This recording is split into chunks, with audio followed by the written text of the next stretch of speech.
Michael, you have the pleasure of riding in my new 2023 Honda Civic, and I say pleasure because if we were riding in my 2009 Honda Civic with 213,000 miles, we'd be all over the road, and you'd feel like you were in the rodeo pretty much.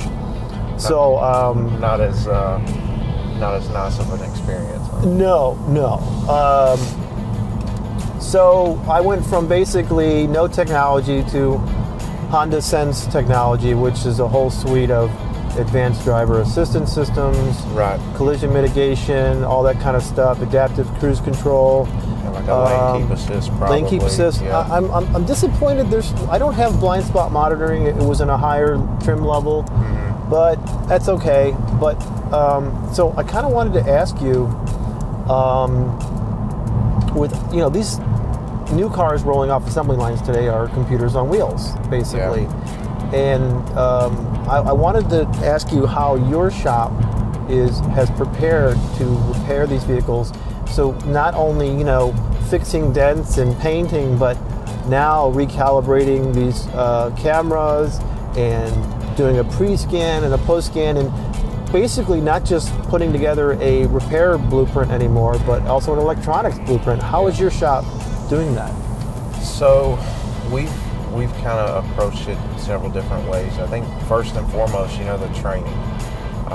Training for your staff, your technicians, your estimators, myself personally, really get your arms wrapped around what ADAS is and how those systems are affected after collisions and what the recalibrations look like from manufacturer to manufacturer.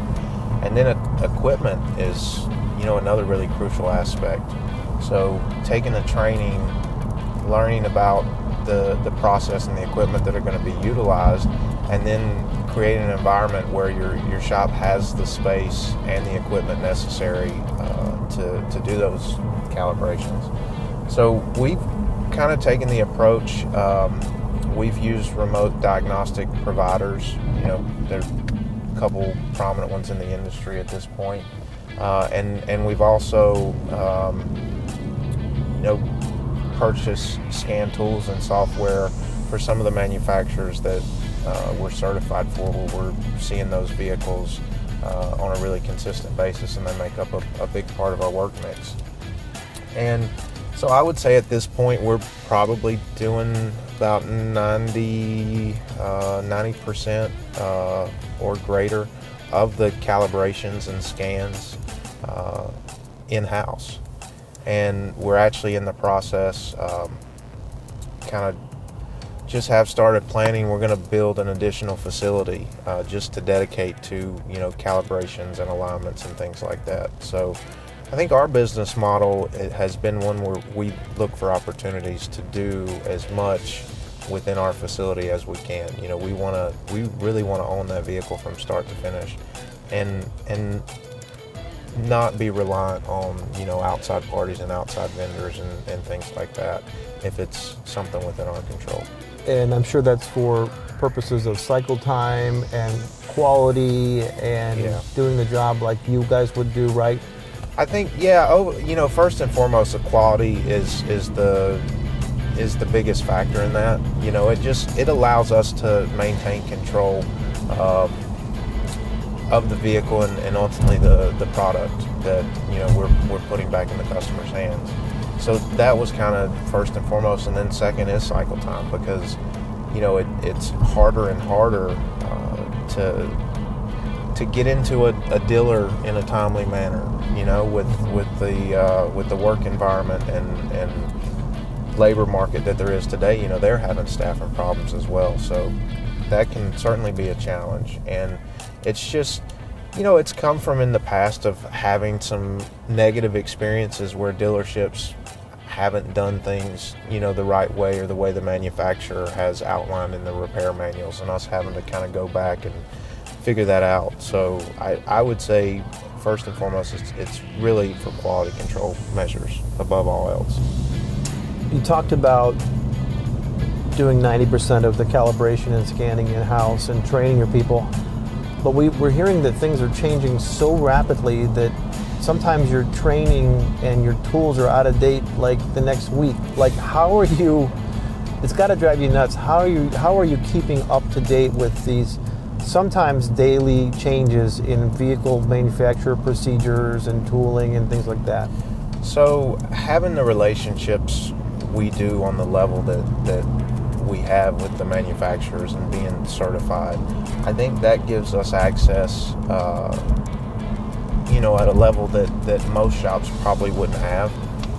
And it allows us to stay in the know, and we're communicated to by many of the manufacturers we deal with, the things that are coming down the pipeline and what things we need to be aware of. And then additionally, we've got such great people and processes in place that they're consulting that information on a daily basis for each and every repair, and not being reliant on information that they accessed 3 or 4 weeks ago. So that helps us stay in front of it. But I think the one challenging thing, the biggest challenge for the industry at this point is understanding the rapid pace in which things are changing, and how that window to get a return on your investment for those tools or equipment that you're going to be utilizing for scans or calibrations. I think really wrapping your arms around that and setting your cost structure up in a way where you are seeing that return on investment in a short enough time window where when the technology changes, you can change and adapt with it, and it's been a smart investment for that technology now that maybe is being phased out. Michael, where do you think, what level right now is consumer confidence in body shops that they can competently restore their ADAS systems? I had an interesting conversation recently with a guy from ProTech Automotive Solutions, and he said that when the ADAS systems first came out, it really wasn't top of mind with the consumer, and therefore really wasn't top of mind with the body shop. But now we watch the Super Bowl, we watch the NFL games, we watch NASCAR, and the commercials, all the automakers are touting are their advanced safety systems, and they're seeing the young couple that are distracted and they're driving down the road and the car stops them right before they rear end a garbage truck. Where do you think the confidence level is with the consumer now that a body shop can not only make their car look pretty again, but restore their ADAS systems? I think that's an interesting question, because I'm kind of the belief that while more customers are becoming cognizant of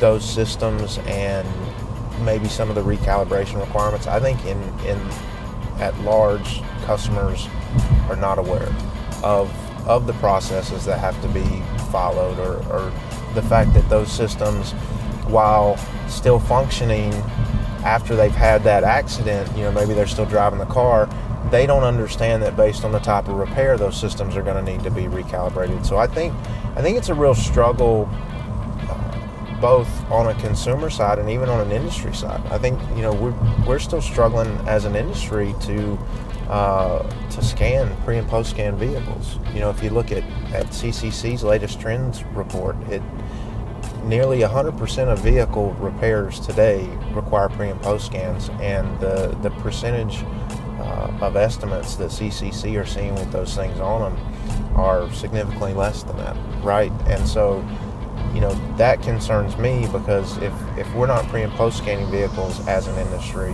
we're certainly not performing ADAS calibrations as we need to. So I think customers have to become more aware and understand that not everybody can repair their vehicle, and I think that is a big kind of gap right now. And I think as equal of an issue is shops not understanding when these systems need to be calibrated, or the process in which things need to be done. Clearly, the insurer not paying for something is never an excuse to not do that something, right, if it's necessary, right? But I hear you talk about there's some shops that are not doing pre and post repair scans, and maybe one of the reasons is because the insurer won't pay for it.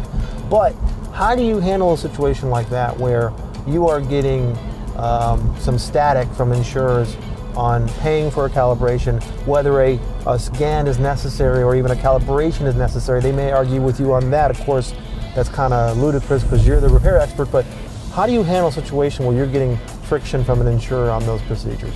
I think the biggest thing that we do that has allowed us to be successful is we educate the consumer, first and foremost, not only on what their rights and duties are under the insurance policy, but also what the manufacturers are specifying as it pertains to the repair of their vehicles. So when we deal with a situation where a carrier may not be recognizing something that is written in black and white documentation provided by the OEM, we'll go to the customer, we'll explain to them, this is what needs to be done, this is why it needs to be done, here's kind of what your policy lays out and why we believe it's owed under the policy, and even discussing options with the customer. If they're not able to get movement after a discussion with the insurance company, perhaps an appraisal clause may be the next step that they wish to take, or even giving them the option to pay the difference, pay for those processes and procedures that the insurance company won't identify. But I think the one thing about us is we've taken an approach where we're not going to negotiate on those items. Mm-hmm. If a manufacturer determines that is the proper repair process and that's what needs to be done to the vehicle, we're going to perform that, and it's ultimately up to the customer if they want to pay the difference or they want to seek resolution with the carrier. And if they're not comfortable with that, then we simply won't perform the repair at all. Yeah, it feels like more and more shops are taking that approach where they're explaining to the consumer there may be out-of-pocket costs because your insurer may not cover something, but it's necessary for the safety of your family in this vehicle. So it feels like, it used to be shops didn't want to put the consumer between a rock and a hard place, and they didn't want to, they would eat the cost or they would take on the battle themselves and not involve the customer because they thought it was bad business. But it sounds like more shops have just had it up to here, with costs increasing and labor costs increasing and the price of everything going up, and this is now a thing where they're saying, okay, you know what, you have this option, and this option, but the shops cannot no longer eat the cost of this stuff. Yeah, it's just we're in too competitive of an environment when it comes to the job market and the things that we're having to do and the wages that we need to pay to be able to attract and retain talent, not only from within the industry but from outside the industry, and the investments that we continue to have to make as a shop. It's no longer feasible to perform operations that are that complex for free of charge.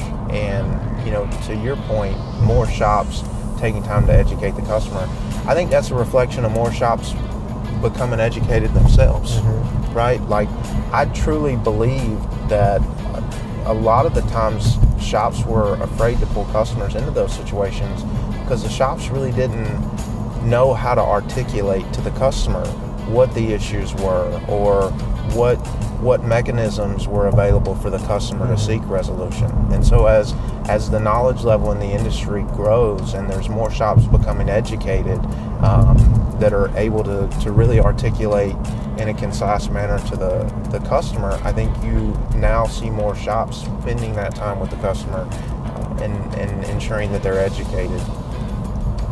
You mentioned before that you're doing a lot of scanning and calibration in-house and you're looking to expand your calibration capabilities.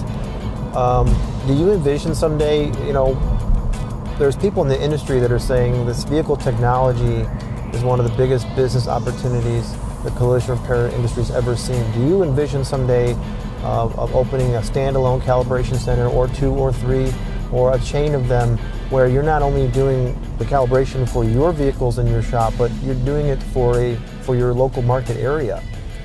Yeah, so that's in essence what we're doing.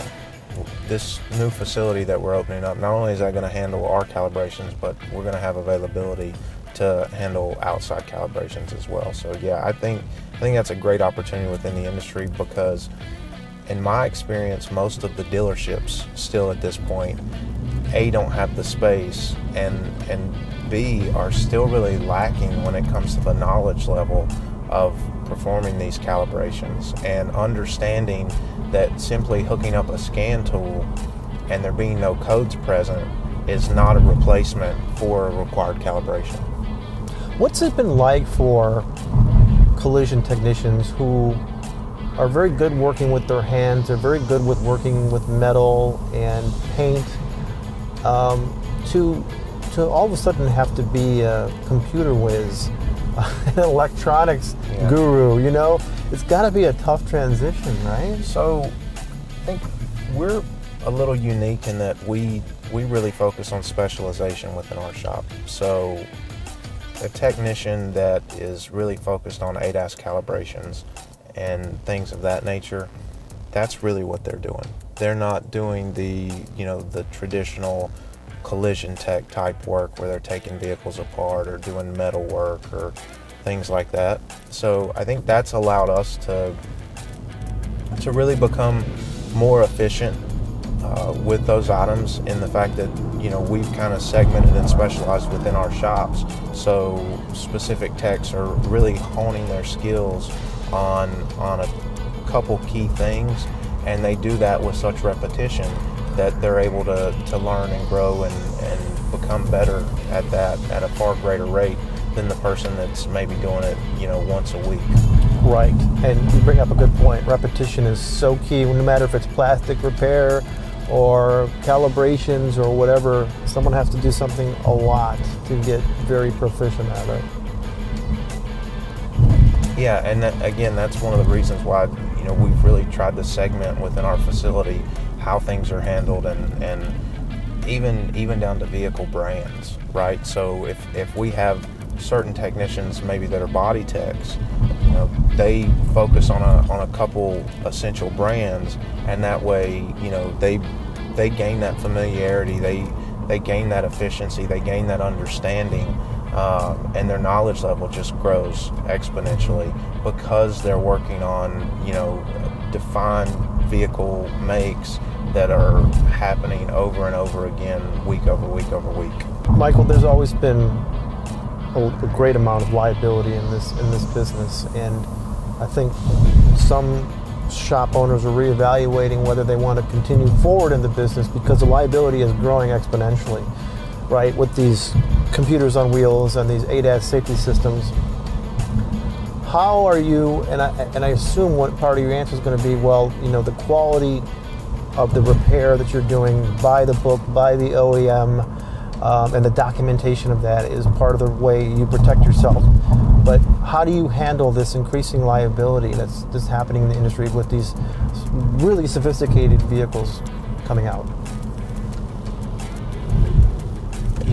I think first and foremost, you gotta have people that are passionate about this industry and passionate about their job. You don't want individuals there that are simply going through the motions. Secondly, I think having processes in place and quality control checks in order to follow up on those items. Those to me are really the two key things. Passion and process is really going to dictate a desirable outcome. Vehicle Care Rockstars is powered by Babcock's Media in partnership with Apex.